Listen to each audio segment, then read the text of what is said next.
Boa noite a todos, louvado seja Deus, eu saúdo com a paz e a graça do nosso Senhor Jesus. Estão todos bem? Amém?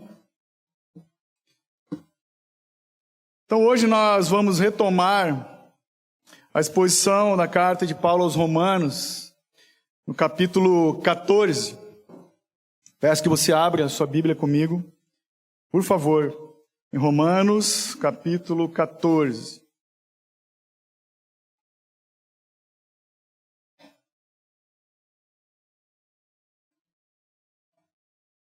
Glória a Deus por isso. Antes de nós entrarmos no texto propriamente, eu gostaria de fazer uma bem breve recapitulação, né? Porque nós tivemos aí uma série de mensagens das 5 solas, talvez alguns tenham esquecido da carta aos Romanos e outros que nos visitam vão se situar.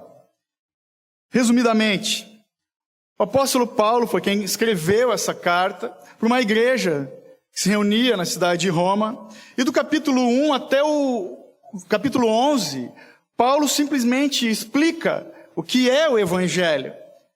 Ele fala que no Evangelho nós somos justificados aos olhos de Deus, que somente pela graça e por meio da fé somente em virtude de Cristo, eu e você somos salvos. É disso que fala. E a consequência dessa salvação, por meio da justificação que nos foi concedida em Cristo Jesus, nós somos ao mesmo tempo pecadores, mas completamente justos e perfeitos aos olhos do Pai. Graças a Deus por isso.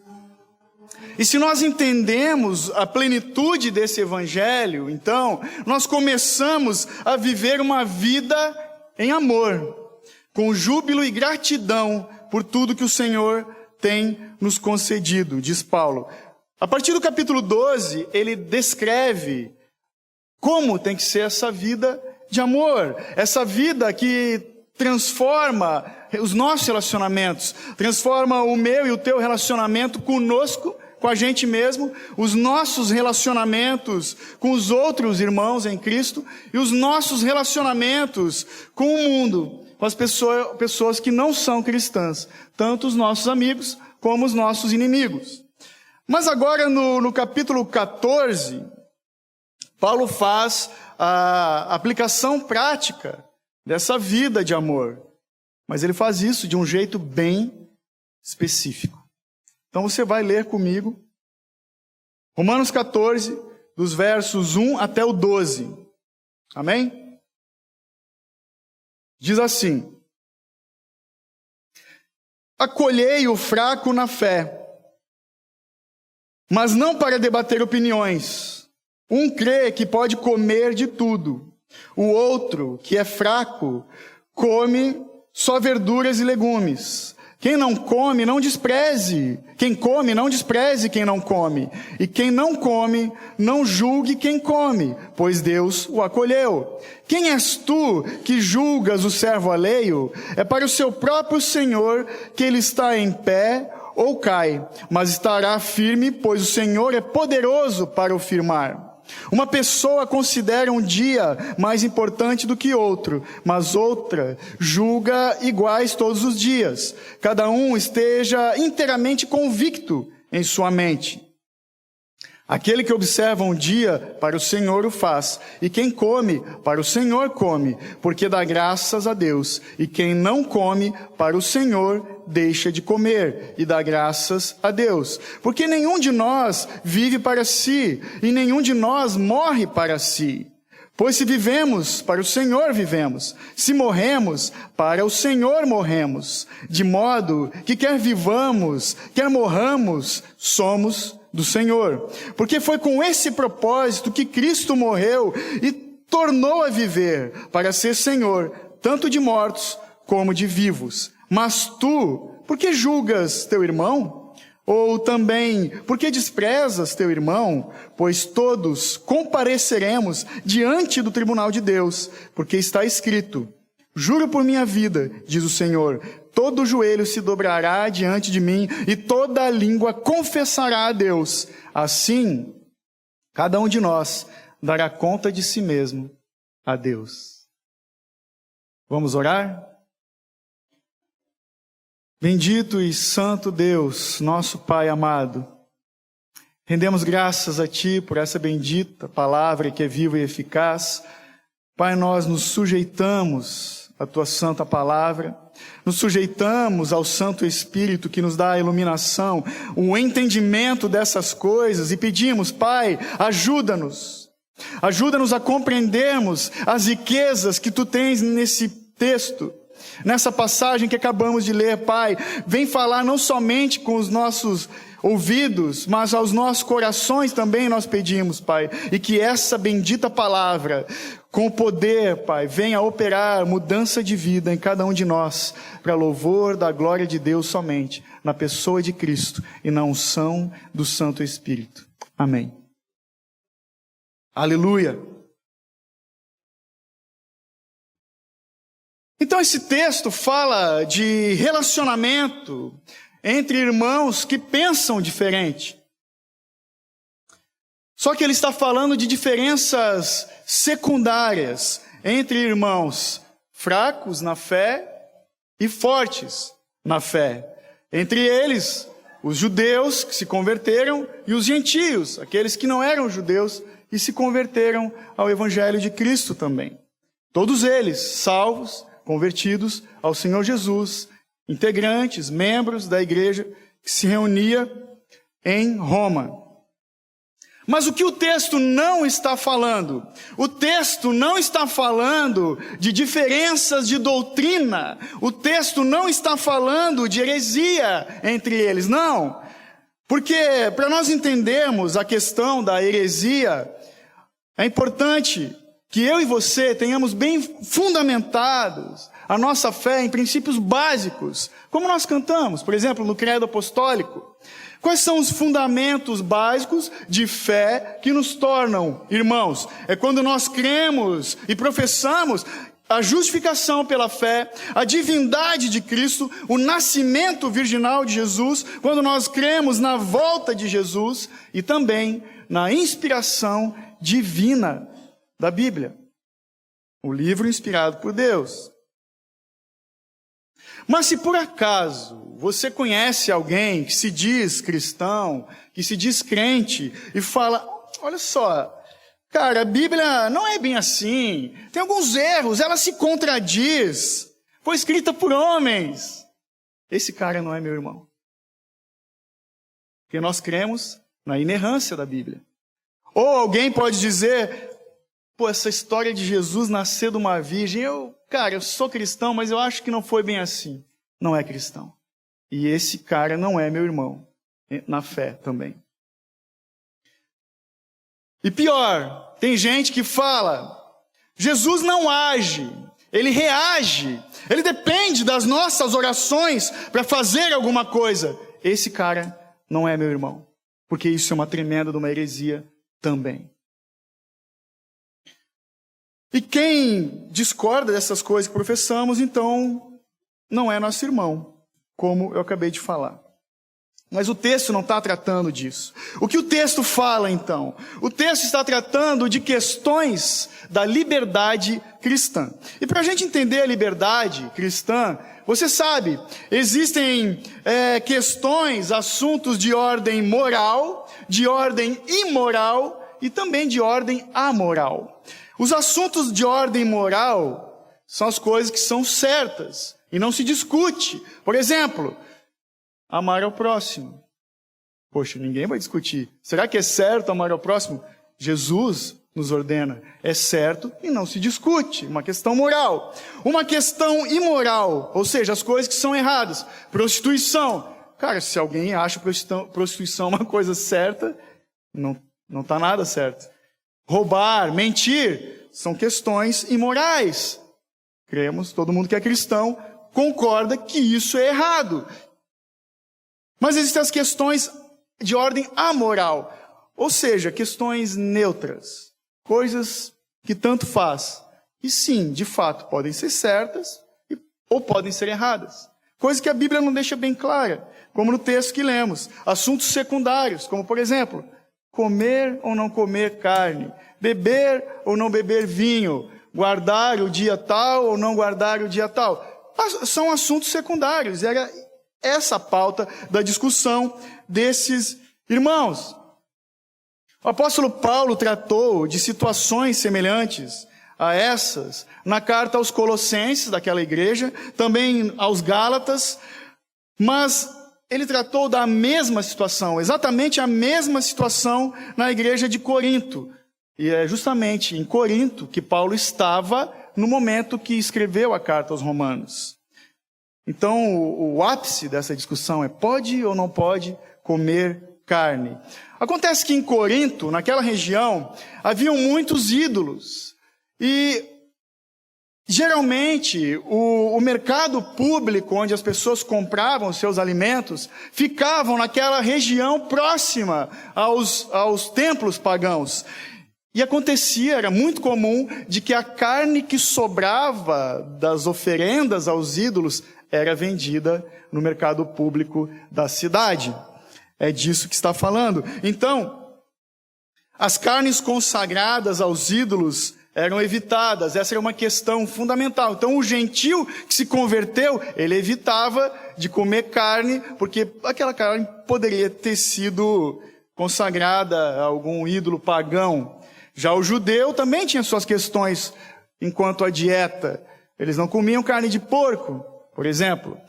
Eles não comiam carne de animais impuros, que tinham a pata com uma fenda no meio, por exemplo, ou animais que foram degolados, que tinham sangue coagulado, essas questões.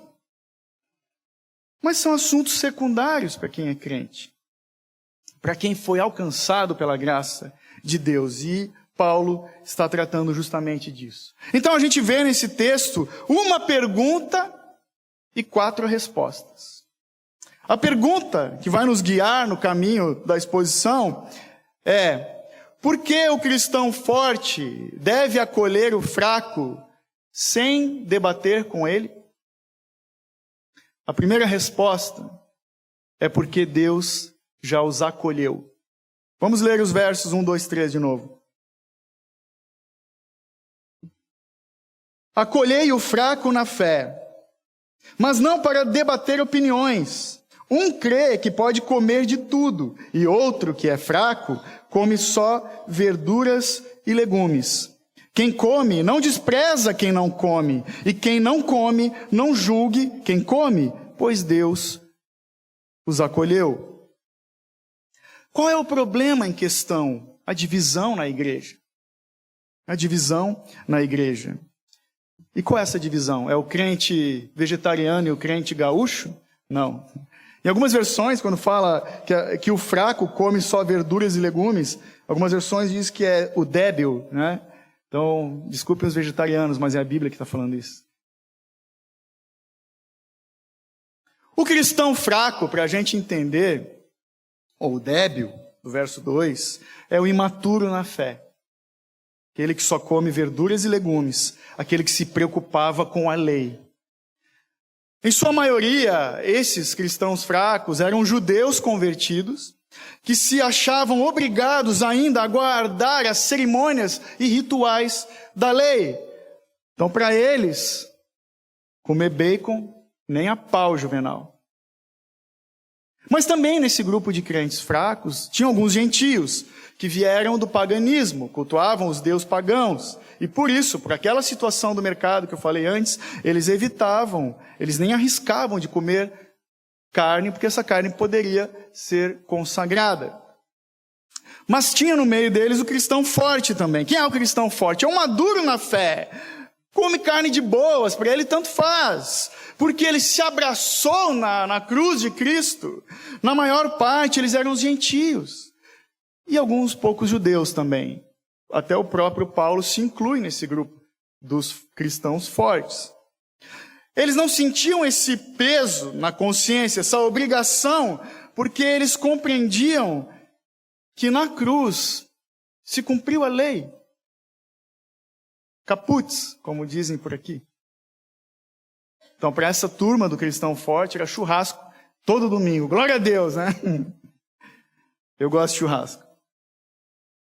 Só que, quem está certo, quem está errado? Cara, os dois tinham pecado, os dois grupos tinham pecados. O fraco, pelo que nós lemos, julgava o forte pela sua liberdade.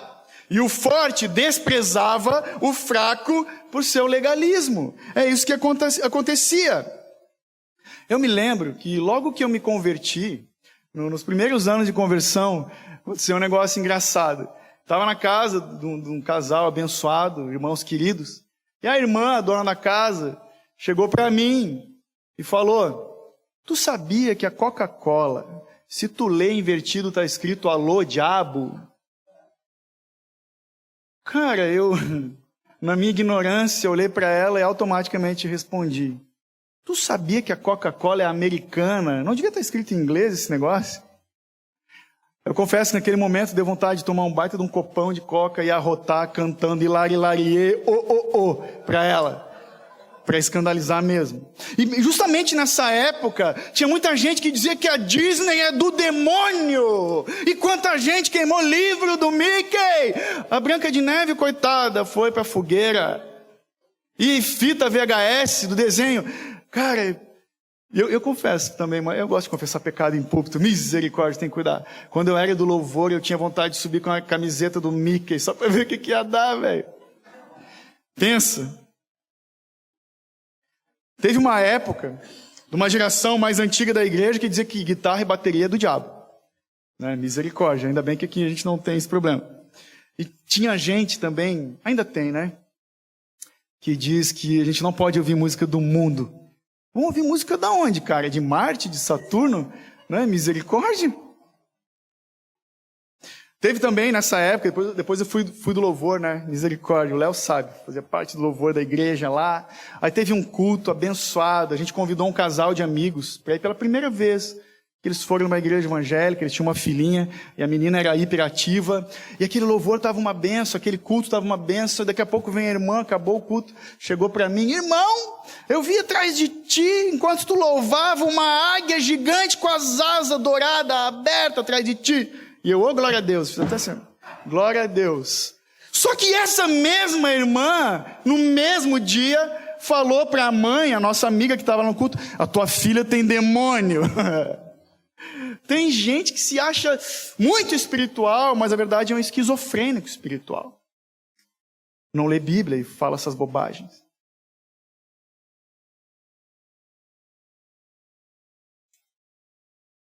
Misericórdia. Qual que era o pecado dessa gente, então, do contexto? Julgar ou desprezar. E essas duas atitudes não estão de acordo com o Evangelho, porque ambos, os fracos e os fortes, Deus já havia acolhido. O fraco, irmãos, a palavra original no grego, na verdade, é enfraquecido ou debilitado, mas fala de alguém que está em plena condição de ser fortalecido. Os fracos são uma bênção na igreja do Senhor, para nós cuidarmos deles, para nós os ensinarmos no caminho da fé e para nós crescermos na fé com eles. Geralmente, esse cristão fraco, eles são mais fervorosos na sua busca por santidade. E às vezes a gente tem que aprender isso com eles. Temos que prestar atenção nesses irmãos fervorosos. Pensa se na igreja fosse todo mundo igual. Ou numa academia de karatê, todo mundo faixa preta. O que os caras vão fazer lá? Vão se matar, né? Vão fechar o pau, que não tem mais o que aprender. Ou numa igreja todo mundo é o dono da razão, todo mundo é o sabichão. Sabe? Cara, a gente está sempre aprendendo uns com os outros. A igreja precisa dos fracos. Porque o mais forte é quem cede, o mais forte é o que ensina, instrui na palavra com amor, com paciência, e nisso o Senhor é glorificado, quando nós nos dispomos a servir. Amém? Porque a igreja não é lugar de debater opiniões. Eu gosto disso, eu gosto daquilo, sabe? Discussões que não levam a nada, assuntos secundários. A igreja é o lugar onde nós temos que praticar o amor fraternal. Também logo que eu me converti, uma coisa que me chamou a atenção. Eu antes de Jesus eu era muito preconceituoso. E quando eu entrei na igreja, o que me marcou muito, e eu vejo que isso é muito de Deus, é que independente do tipo de pessoa, da idade da pessoa, todos tinham algo em comum, o amor pelo Senhor Jesus. Então eu conversava com a velha de 80 anos, falava com o piazinho de 12, e eu queria saber de Jesus. E isso é o que nos une, Cristo. Amém? Então nós não devemos desprezar, nem julgar aqueles quem Deus acolheu. Paulo disse aqui no verso 1, ele começa: acolhei o fraco na fé. Fala de nós recebermos, incluirmos as pessoas no grupinho, aceitar alguém, porque Deus o acolheu. E no 3 ele termina: por que nós temos que fazer isso? Porque Deus acolheu. Paulo já é bom de pergunta e resposta ali. Então ambos, os fracos ou os fortes na fé, foram aceitos no amado, assim como eu e você. Seguindo a pergunta, então, por que o cristão forte deve acolher o fraco sem debater ou discutir com ele? Nós vamos ler dos versos 4 até o 9, mas vamos por partes. Qual é a resposta? Segunda resposta: porque Cristo já morreu e ressuscitou para ser Senhor de mortos e de vivos. Olha o verso 4 e 5 comigo.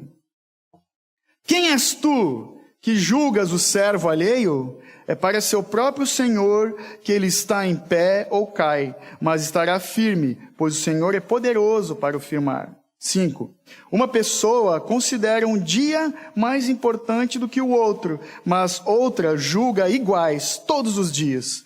Cada um esteja inteiramente convicto em sua mente.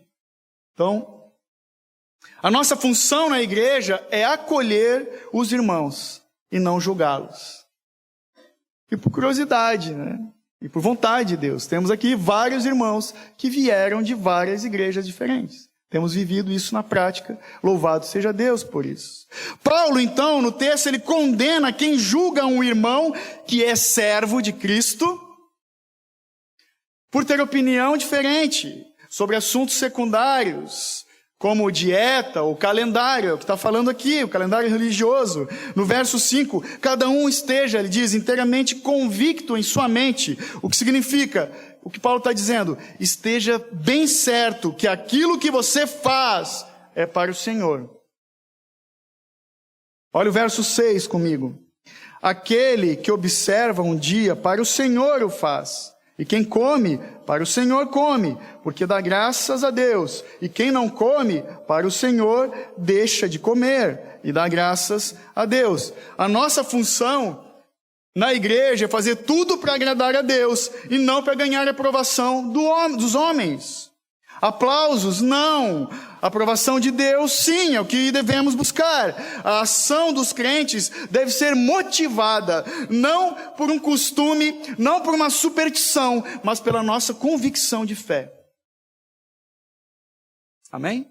Sendo servos de Cristo, o Deus que é amor, devemos amar. É isso. Olha o 7 e o 8 comigo, os versos. Porque nenhum de nós vive para si, e nenhum de nós morre para si. Esse 8 aqui eu gosto.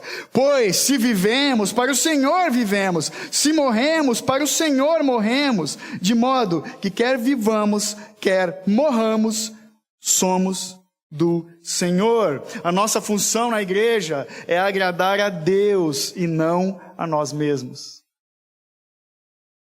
Morrer para nós mesmos, né? Por quê? Porque nós não somos uma ilha. O homem não é uma ilha. As nossas ações acabam refletindo nas outras pessoas. Vivemos e morremos para o Senhor. Somos do Senhor, tanto na vida quanto na morte. Pertencemos a Ele, o Deus que é eterno, que vive eternamente. Devemos fazer o que é certo para a edificação dos irmãos e para a glória de Deus. Amém? Olha o verso 9 comigo.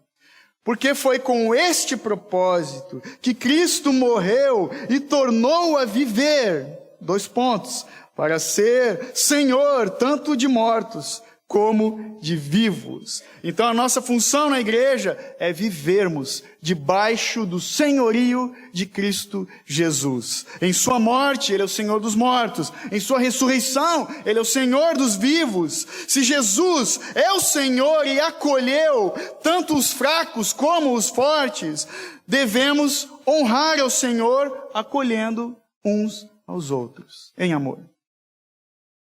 Muito prático. Paulo, muito prático. Amém. Seguindo adiante, a pergunta, talvez você tenha esquecido, por que o cristão forte deve acolher o fraco sem debater com ele? Terceira resposta. Porque crentes fracos e fortes são irmãos uns dos outros. Olha a primeira parte do verso 10 comigo. Mas tu, por que julgas teu irmão? Ou também, por que desprezas o teu irmão? É como se Paulo estivesse falando, ei, se Cristo morreu por vocês, sem condenar vocês, por que continuam julgando ou desprezando uns aos outros? Que história é essa? Se Jesus é o Senhor de ambos, vocês são irmãos, são da mesma família. Lá em casa a gente tem 2 piá, né? O Samuel e o Mateus. A gente fica aborrecido, fica chateado quando eles brigam, quando dá alguma treta em casa. E um pai se agrada, vai ver os piá, agora vai pegar fogo no circo. Não, ninguém se agrada de ver os filhos brigando. Imagina Deus. Não é verdade? Tem alguém que gosta de ver os filhos piá? Depois a gente conversa. Fiquei na dúvida. Então, se nós pertencemos a Cristo, estamos unidos a Ele. Unidos em amor. Temos que nos render ao Senhor e amar ao próximo, amar uns aos outros, como Ele nos amou. A Bíblia até fala, suportai-vos, né? Uns aos outros em amor, né? Tem irmão que é fácil. Uma vez eu ganhei um CD da banda dos amigos meus, eu fiquei todo bobo, a dedicatória.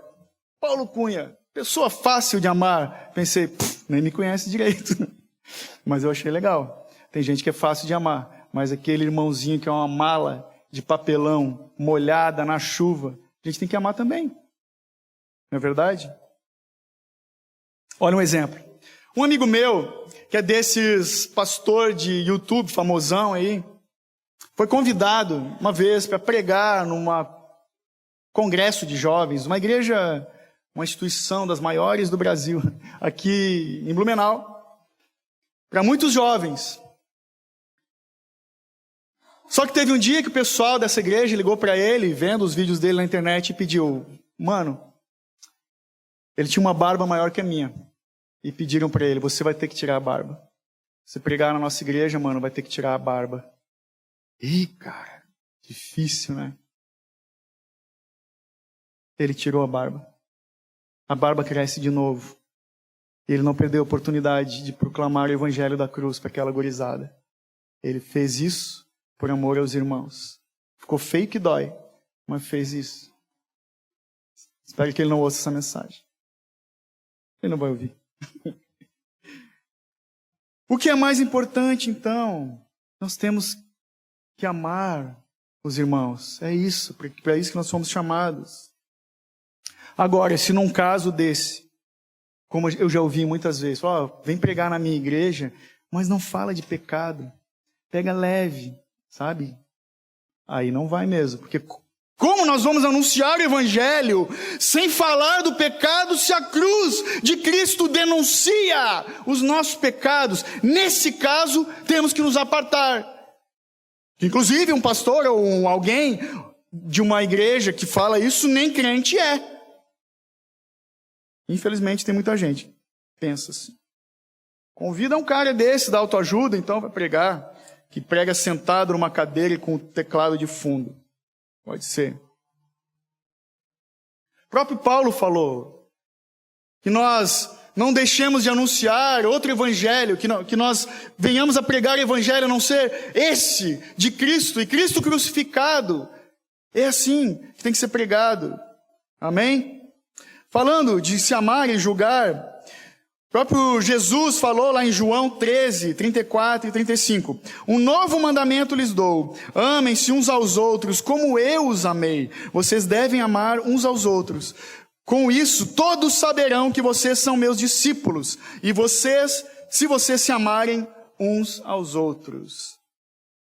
Todo mundo conhece de cor João 3,16, não é verdade? Mas a gente se esquece da importância de 1 João 3,16. Quando o evangelista diz, nisto conhecemos o amor, que ele deu a sua vida por nós, e nós devemos dar a vida pelos irmãos. Categórico. Então, irmão ama, irmão cuida, irmão ensina, irmão defende. Continua a pergunta. Por que o cristão forte deve acolher o fraco sem debater com ele? A quarta resposta. Porque todos nós seremos julgados no tribunal de Deus. Segunda parte do verso 10. Vamos um a um aqui também. A segunda parte do verso diz: pois todos compareceremos diante do tribunal de Deus. Deixa marcado esse texto. E abre comigo 2 Coríntios 5:10, lá na frente. 2 Coríntios, capítulo 5, verso 10.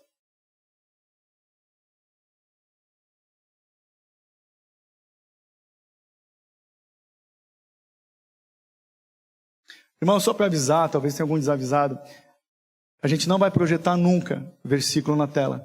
Traga sua Bíblia para a igreja, ok? 2 Coríntios 5:10. Pois é necessário que todos sejamos apresentados diante do tribunal de Cristo, para que cada um receba retribuição pelo que fez por meio do corpo, de acordo com o que praticou, seja o bem, seja o mal. Volta lá para Romanos.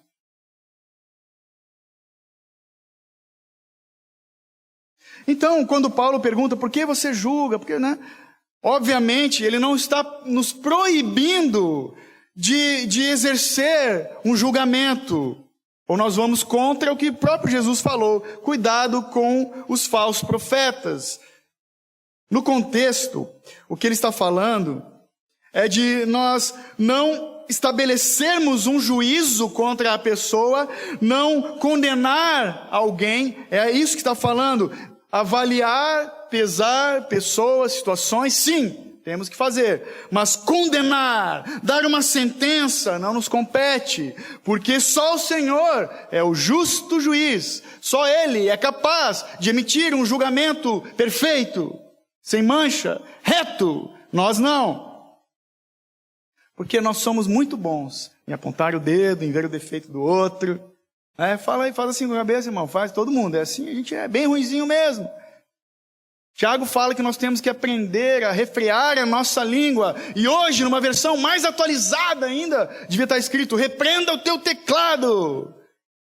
Para não xingar o irmão na rede social, cutucar ou indicar, né, como a gente fala aqui. Então a segunda parte desse verso 10 fala: pois todos compareceremos diante do tribunal de Deus. Essa palavra, no original, tribunal, era como a tribuna dos Jogos Olímpicos na Grécia. E falava de que todo atleta, que a principal atividade lá esportiva eram as corridas, né? Os atletas chegavam diante da tribuna e aguardavam, esperavam a pontuação, sei lá como é que falava, se tinha pódio naquela época. Enfim, cada um recebia a sua avaliação, a placa. Ninguém ficava, eu acho que... Não, eles iam focados, centrados naquilo. Se apresentavam e recebiam a avaliação, o prêmio ou não. E isso fala da necessidade que eu e você temos de nos avaliar durante o caminho. Essa autoanálise, esse julgamento de nós mesmos, antes de apontarmos o dedo, é o que vai nos preparar para esse dia do juízo, onde todos nós seremos julgados pelo que fazemos, pelo que falamos, pelo que pensamos. Amém? Difícil falar amém pro dia do julgamento. Fala amém aí, irmão! Se fosse uma bênção, todo mundo ia falar amém alto, tá ligado? Olha o verso 11. Porque está escrito, juro por minha vida, diz o Senhor, todo joelho se dobrará diante de mim e toda língua confessará a Deus. Aqui o apóstolo Paulo ele está citando Isaías 45, 23. Todos, fracos e fortes na fé, vão se dobrar diante do Senhor e vão confessar que só Ele é Deus. Então nós precisamos entender que Deus se recusa em rejeitar aqueles que nós rejeitamos. Amém? E o verso 12 diz assim, cada um de nós dará conta de si mesmo a Deus. Cada um de nós vai prestar conta dos seus atos, de si mesmo, diante de Deus. A pergunta aqui, que está no ar, é por que julgas o teu irmão? Temos que ter cuidado, irmãos, com esse tipo de julgamento, que sentencia e condena as pessoas e nos isenta dos nossos erros e pecados. Uma história para ilustrar isso. Uma história real. A Sheila gosta de história real. Se o filme é história real, ela assiste. Pode ser a pior bomba que tiver, mas ela vai assistir. A Sheila é minha esposa. No século XIX, na Inglaterra vitoriana, tinham dois pregadores que se destacavam na sua época. Spurgeon, você já conhece, e o Joseph Parker. Um pregava na igreja do outro, era uma bênção, e muitas pessoas iam para ouvi-los, tanto um como o outro pregando. Diz que lá no tabernáculo de Londres, na igreja do Spurgeon, no século XIX, tinha cultos com mais de 6.000 pessoas na época. Mas teve um dia que eles tiveram uma treta, esses dois amigos, um conflito entre eles, virou até notícia de jornal na época. Então o Spurgeon começou a acusar o Parker de não ser espiritual, porque ele frequentava os teatros de Londres. Acontece que o Spurgeon era conhecido por fumar os seus charutos. E isso era motivo de escândalo na época também. O que nós devemos fazer, então? Se não é para julgar, se não é para desprezar os irmãos, o que devemos fazer? Pensa! Paulo nos ajuda, e ele nos responde. Vou invadir a pregação da semana que vem. Veja o verso 13. Paulo responde, portanto, não nos julguemos mais uns aos outros. Pelo contrário, tende como propósito não pôr pedra de tropeço ou obstáculo diante do vosso irmão. Maiores detalhes domingo que vem. Jesus também nos responde quando ele disse, não julguem para que vocês não sejam julgados, pois da mesma forma que julgarem, vocês serão julgados. A medida que usarem também será usada para medir vocês. Por que você repara no cisco do olho do seu irmão e não dá conta da viga que está no seu próprio olho? Mateus 7, 1-3. Mas eu pergunto, para ti, meu irmão, você é daquele que julga ou perdoa? Você é daquele que despreza ou abraça? O que tem nos separado? O que tem causado divisão entre nós, crentes, salvos, escolhidos de Deus, evangélicos, protestantes? O que tem separado os fracos dos fortes? Será a saia da irmã ou a calça que ela usa? A luz apagada no louvor ou a luz acesa? Será a bateria no louvor ou o coral da igreja? Será o batismo na piscina ou o batismo por aspersão?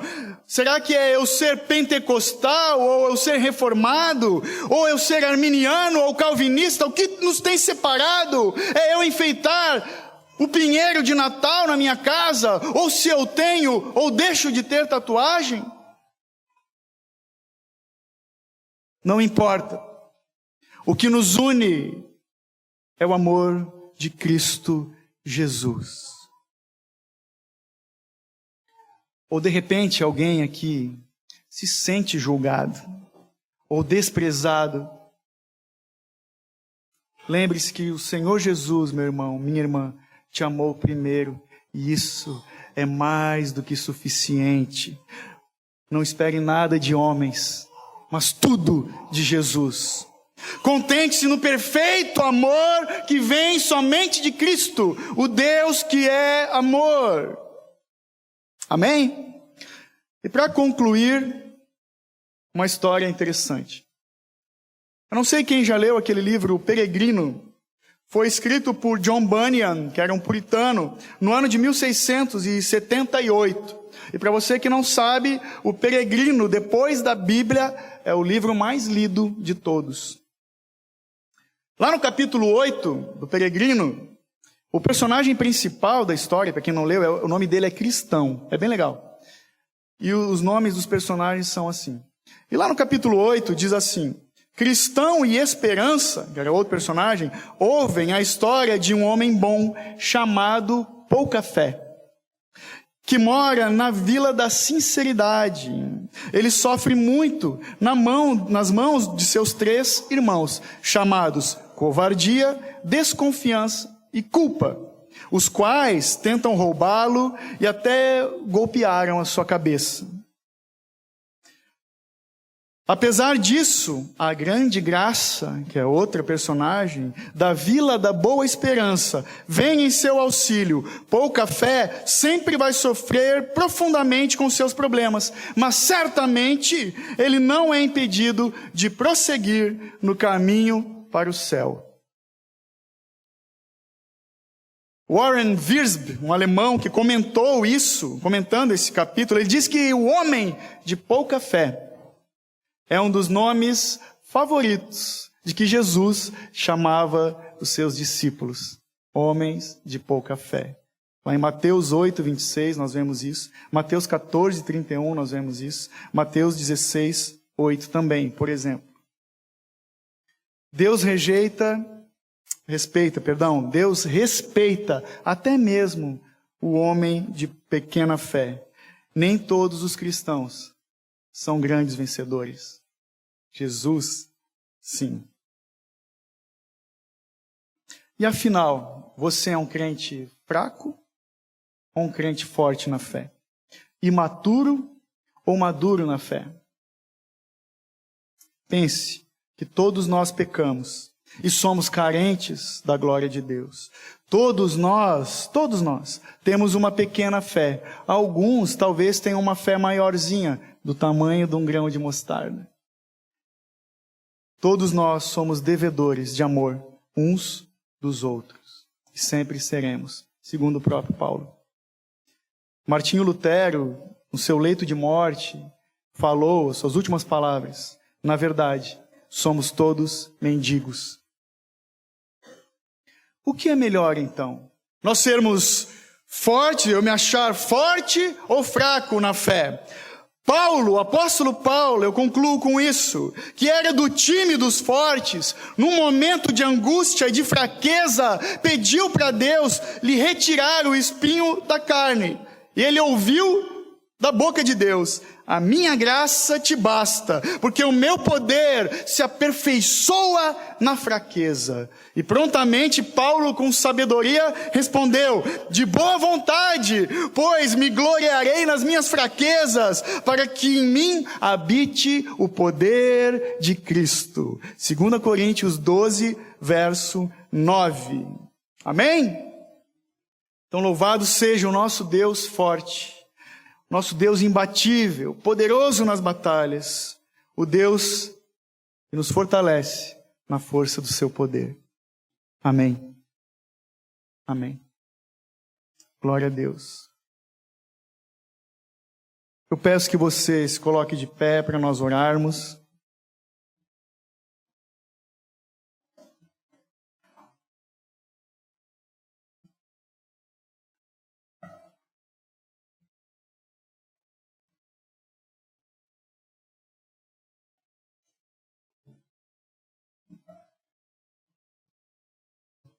Aleluia.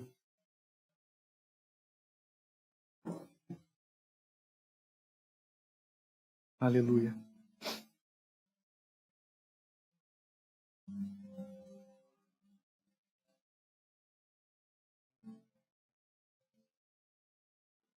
Aleluia.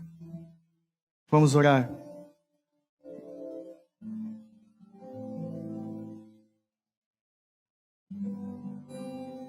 Senhor, nos perdoa das vezes em que nós nos achamos tão fortes ao ponto de andarmos independentes de Ti.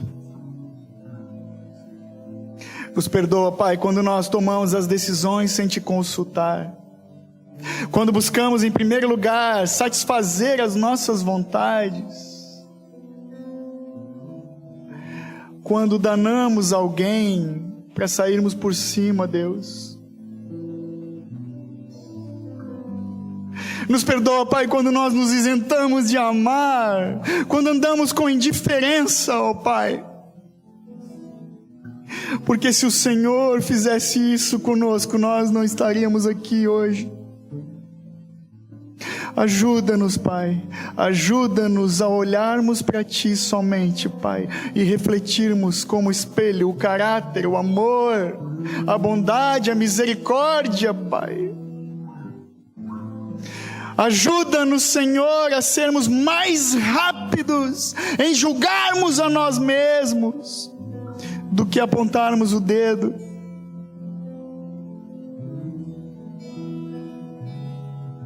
Tem misericórdia de nós. Ajuda-nos, Pai, a nos amarmos e acolhermos os irmãos. Estamos todos no caminho que foi proposto por Ti. É o Senhor quem tem nos sustentado os passos. O caminho da graça, o caminho da misericórdia, o caminho da santificação proposto. Ajuda-nos, Senhor, de termos uma fé atuante, um amor compassivo e uma esperança bem firmada somente em Cristo Jesus. Nos alegrando no Senhor, apontando o caminho de Cristo, ajudando aqueles que estão trôpegos no caminho, Pai. Ajuda-nos, Pai, até alcançarmos a estatura de varão perfeito. Que nós sejamos, Pai, como Davi, rápidos em nos arrependermos e rápidos em perdoar, em nome de Jesus. Amém.